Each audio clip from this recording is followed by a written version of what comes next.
Hoje o papo e as ideias que eu queria desenvolver são sobre dar aula, ensinar alguém, conseguir cativar essa pessoa, que é uma coisa que normalmente a gente lembra daqueles professores que conseguem cativar a gente. E queria gerar algumas reflexões aí pra gente pensar sobre isso. Provavelmente você lembra de algum professor que conseguia te gerar esse sentimento de que você gostava da matéria, que ele conseguia te cativar, você via ele ali empenhado dando aula e gostando do que ele tá falando. E já tivemos aulas também de professores que não gostavam de dar aula, que não gostavam da matéria que eles estavam explicando, então são algumas ideias pra gente pensar. Desenvolvi em alguns tópicos e vou colocando ele pra gente seguir alguma linha de raciocínio já do início. Então, uma das primeiras coisas que é legal você entender o que você gosta de ensinar. Eu sou professor de música, eu acho que dá até pra ver pelo cenário, né? E aí, de fato, eu dou aula mesmo. Na parte de aviação que eu sigo, eu pretendo fazer futuramente o curso de instrutor. Foi, eu acho que o que eu mais tive contato recentemente de ter instrutores que gostam realmente do que eles estão fazendo,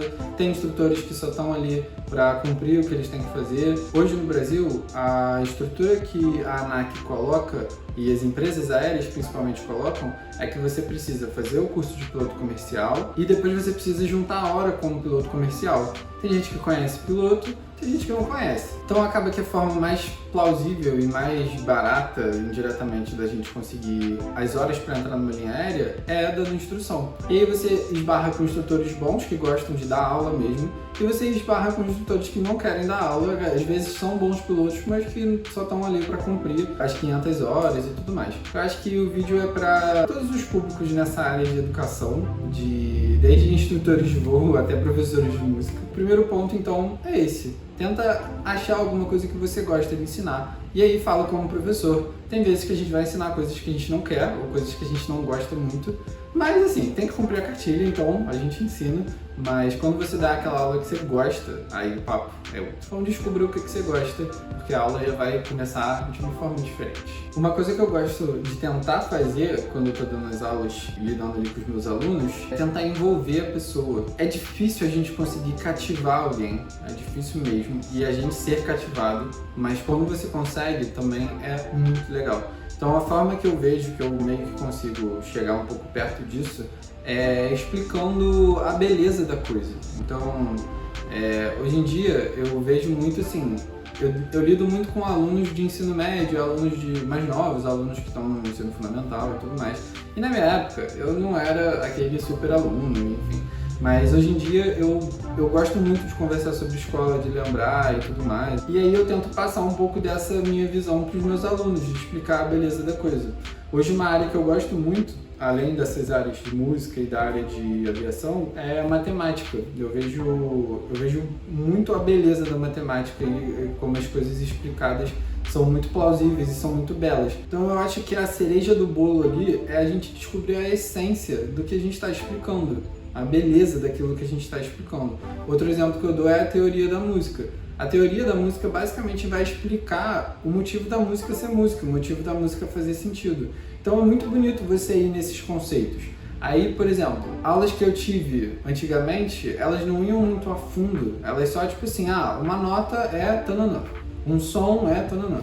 Só que eles não explicavam tipo assim, o que é som? O que define uma nota? Por que um som é uma nota e outro som não é uma nota? Então eu acho que é entrar nessas coisas assim, que você vai realmente explicar para a pessoa aquela base. Tem gente que já tem essa base, já tem o conhecimento lógico de entender, mas tem gente que não vai entender. Então é legal você desenvolver desde essa base, explicar as migalhinhas do pão ali lá no início, para depois você chegar no raciocínio mais completo.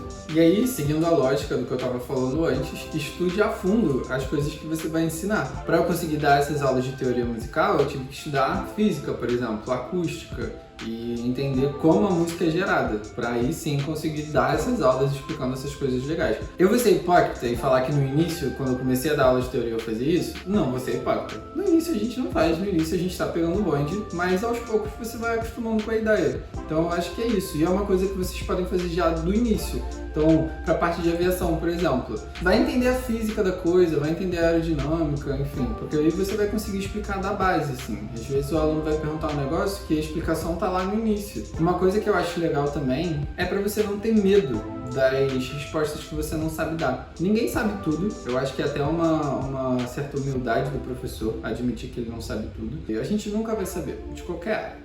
Por isso que hoje em dia a gente ainda tem pesquisa científica e nunca vai deixar de ter. Cada dia a gente descobre coisas novas.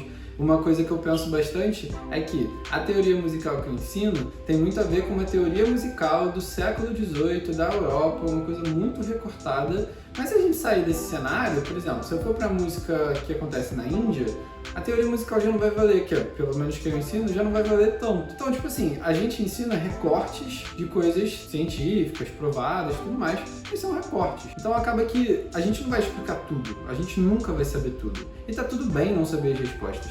É legal até você falar pro aluno, cara, não sei te dar essa resposta, mas assim, vou pesquisar, vou dar uma olhada nos meus livros, nas minhas pesquisas e vou tentar te dar a melhor resposta possível. Volta e meia nas minhas aulas eu acabo fazendo isso porque eu prefiro, e aí é uma questão ética minha, falar que eu não sei do que falar uma resposta errada. E aí a pessoa sair por aí achando que aquilo que eu falei tá certo quando tá errado, e aí vai colocar no Google, e aí vai ver que você falou cagada, né? Eu gosto de sempre pensar nessa humildade. Tem coisa que a gente vai saber, tem coisa que a gente não vai saber e tá tudo bem, sabe? O aluno não vai te largar, não vai ficar chateado com você porque você não sabe uma resposta. Claro que sim, tem coisas óbvias, né? Tem coisas que a gente tem que saber da base, mas perguntas mais específicas e tudo mais acaba que...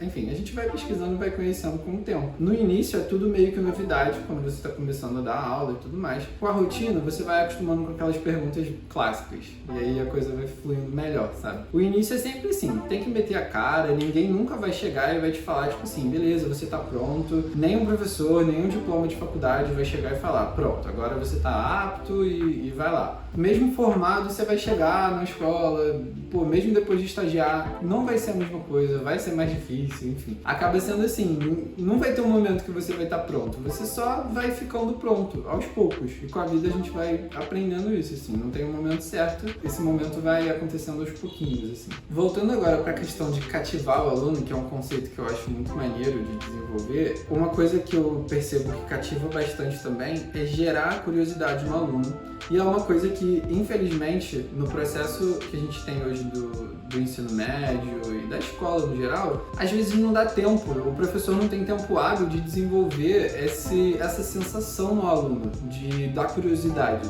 No início, às vezes até tem e tudo mais, em alguns alunos até consegue, mas como é coisa rápida, tem que cumprir currículo, acaba que a gente não consegue desenvolver tanto. Hoje em dia, dando aula em escola de curso livre, eu consigo desenvolver um pouco mais essa ideia de cativar o aluno. Nesse sentido, o que é interessante é gerar essa dúvida.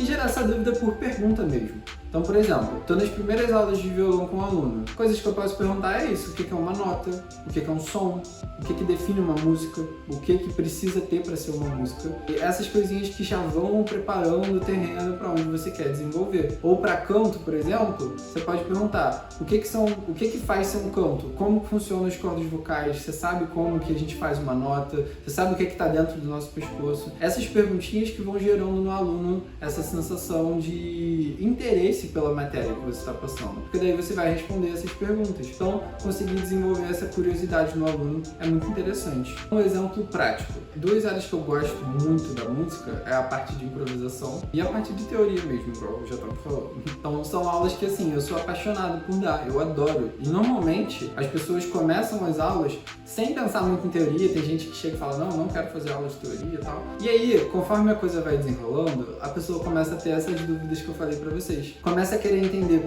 por que um acorde é um acorde, ou por que naquela música tem aquele acorde, na outra música tem o mesmo acorde. Essas dúvidas que vão acontecendo pode ser por interferência sua como professor, ou pode não ser, podem ser dúvidas naturais. E em algum momento acaba que a gente vai cair nessa parte da teoria.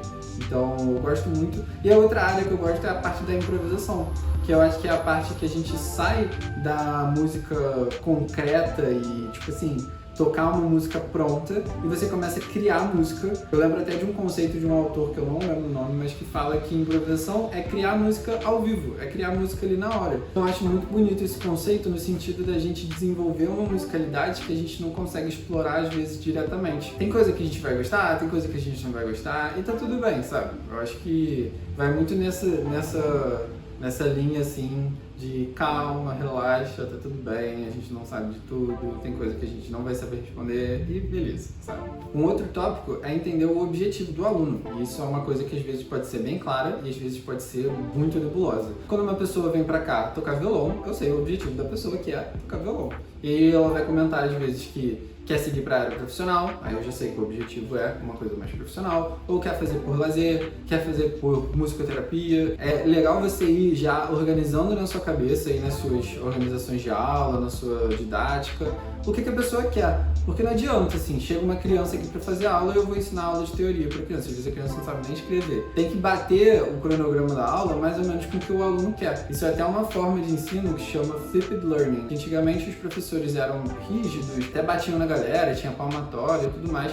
E tipo, a aula era essa, a galera tinha que aprender porque era obrigado e ponto final. E hoje em dia não, hoje em dia a coisa é muito mais maleável, muito mais fluida no sentido de a gente conseguir adaptar a aula para aquele aluno e que é uma coisa que tem gerado mais resultado, tanto que hoje em dia tem muita escola, muito professor seguindo esse flipped learning para você conseguir mais objetivos para o seu aluno. Tem gente que vai aprender inglês que vai viajar e aí quer aprender de uma forma mais prática, tem gente que quer aprender para fazer prova, então vai aprender coisas mais gramaticais e tudo mais. Tem que ir adaptando de acordo com o que o seu aluno precisa. Tem coisa que você vai precisar ensinar, tem coisa que você não vai precisar. Tem gente aqui que eu pulo algumas coisas e aí dá pra pular. Tem gente que vai fazer prova de faculdade e aí eu tenho que pegar tudo. Vai adaptando conforme o seu aluno for precisando, né? Eu acho que isso é um ponto importante também. Uma coisa legal que vocês já devem ter ouvido falar em algum lugar, que eu acho que tem bastante na internet, enfim, eu acho que isso é até pesquisa científica, é você entender tanto para você como professor e como aluno, e para o seu aluno também, as formas que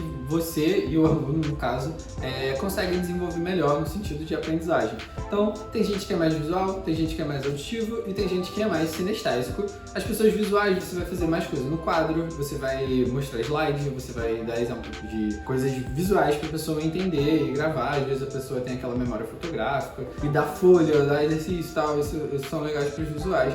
Pessoas auditivas é uma aula mais falada, então você consegue falar mais, trocar mais ideia, a pessoa consegue desenvolver melhor. Eu sou mais auditivo particularmente. E pessoas sinestésicas são mais práticas, então elas precisam fazer alguma coisa, elas precisam estar ali com a mão na massa, fazendo exercício, fazendo exemplo, tocando violão, tocando a música. Acaba que não necessariamente a pessoa vai ser uma só, eu acabo sendo tipo assim, para as aulas eu sou mais auditivo e meio visual, para exercício é só a mão na massa mesmo, ficar fazendo e repetição e tudo mais. Depende, sabe? Vai dependendo, depende muito da pessoa. Tem gente que é mais um quadrado específico, tem gente que é mais fluido. E é legal você entender isso pelo seu aluno. Eu já tive aluno que me falou, tipo, ah, cara, eu sou mais visual, tal, eu gosto mais quando você faz no quadro. E aí você vai por esse caminho. Eu acho que é legal você entender no seu aluno o que ele precisa e você ir adaptando o mesmo papo do flipped learning, só que agora no sentido da própria explicação em si. E um conceito muito bonito que eu gosto de pensar, que a aula, na verdade, ela é meio que uma introdução ao assunto. A aula, ela, às vezes, não tem tempo hábil para conseguir aprofundar o assunto da forma que deveria. E às vezes nem é o próprio objetivo da aula em si. A aula acaba sendo uma introdução para uma coisa que você mesmo vai pesquisar. A própria estrutura da aula pode te gerar essa curiosidade para você pesquisar em livro, você pesquisar em artigo. Sua aula é mais um empurrão inicial para você correr atrás da coisa, sabe? Eu tô nessa questão com a matemática, igual eu falei para vocês, eu quero estudar matemática do zero. Dá para ver os vídeos no YouTube, tem várias playlists e tudo mais, só que eu não vou estar ali com a mão na massa e eu já sei que matemática é mão na massa. Então eu quero comprar os livros, eu tô para comprar já os livros de matemática para fazer isso do zero. Foi isso. A matemática na minha vida foi esse empurrão que eu tive, passei, fiz, passei na escola e tal. Só que agora eu quero aprofundar a coisa. Então eu vou ler os livros, eu vou pensar em exemplo, eu vou dar aula pra câmera, eu vou, enfim, fazer esse tipo de coisa que vai me ajudar. Um tópico que eu pensei agora também que é muito interessante é você dar aula. Pode ser para uma pessoa, pode ser para o seu cachorro, pode ser para, sei lá, para um copo d'água, enfim. Mas é legal dar essas aulas mesmo que mentalmente ou para nada, porque você acaba desenvolvendo muito bem, assim. Você observa a sua linha, como que você está explicando, se está organizada, se não está organizada. Então é legal você planejar essas aulas, porque você vai conseguir sozinho já evoluir a sua forma de explicação. Uma vez eu comprei um quadro, era um quadro portátil, e eu achei muito maneiro. E tipo assim, foi o momento que eu me senti professor, sabe? Tipo, tinha um quadro e eu lembro que eu fiquei em casa fazendo várias aulas e vários quadros e vários melhores planejamentos de aula. E isso me ajudou muito, muito, muito. Até organizar o meu quadro, e é uma coisa legal como professora, você ter um quadro minimamente organizado. E isso tem a ver com ter um raciocínio minimamente organizado. É legal você dividir na sua cabeça, naquela aula que você vai dar, o início, meio e final. Ou da matéria que você está passando. Entende o início, meio e final. Eu não vou chegar na teoria e já vou explicar uma coisa complexa. Às vezes o aluno pode perguntar uma coisa mega complexa, só que eu vou ter que ir lá do início, desenvolver a ideia para a pessoa entender. Não adianta eu dar respostas prontas e respostas rápidas. Às vezes até funcionam, mas a pessoa não vai entender de verdade, sabe? O aluno me pergunta, por que esse acorde está aqui na música? Aí eu posso responder, por causa do tom da música. Tipo assim, não deixa de ser verdade. Mas, não respondeu de verdade. Não respondeu profundamente, como poderia ser. Como poderia gerar toda aquela sensação que a gente tá conversando. Respondeu, mas, tipo, não respondeu de verdade. De verdade mesmo, você poderia aproveitar esse gancho para explicar bastante coisa, para explicar teoria, para entender, um acorde é formado por notas. O que são essas notas? Nota é um som definido. O que é um som? Vai lá desde o início e vai desenvolvendo até a pessoa conseguir concretizar aquele conhecimento, entendeu? Mas no geral, assim, relaxa, tá de boa, não precisa ter pressa, a gente aprende com o tempo, ninguém nasce sabendo ensinar. Eu lembro que na escola eu queria muito dar monitoria, só que precisava de nota para dar monitoria, e eu não tinha nota para dar monitoria, então eu ficava só nessa vontade. E aí eu me realizei quando eu vim dar aula de música. A gente vai se encontrando de acordo com o que a gente vai ensinando, a gente vai gostando mais da área, vai gostando mais de áreas específicas. Então assim, relaxa, não precisa saber todas as respostas, não precisa ficar nervoso achando que o aluno vai fazer uma pergunta super bizarra. Às vezes faz.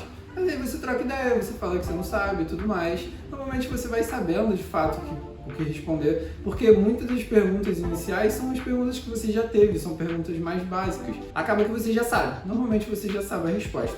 Ou se não, aí você tem que voltar para o livro e ficar estudando e tudo mais, enfim. Então, eu acho que é mais ou menos isso, mas no geral, relaxa, vai de boa, as aulas são sempre tranquilas, tenta gerar sempre esse sentimento no aluno, cativar aquela pessoa ali para conseguir aprender de verdade o que você está querendo passar, e mostra que você também é cativado por aquilo, mostra que você gosta daquilo, que você gosta daquele assunto, e com certeza vai ser sucesso. Espero que tenham gostado, deixa o like, compartilha aí, se inscreve no canal também e comenta aí o que você achou, se tá legal. É isso, um abraço, valeu!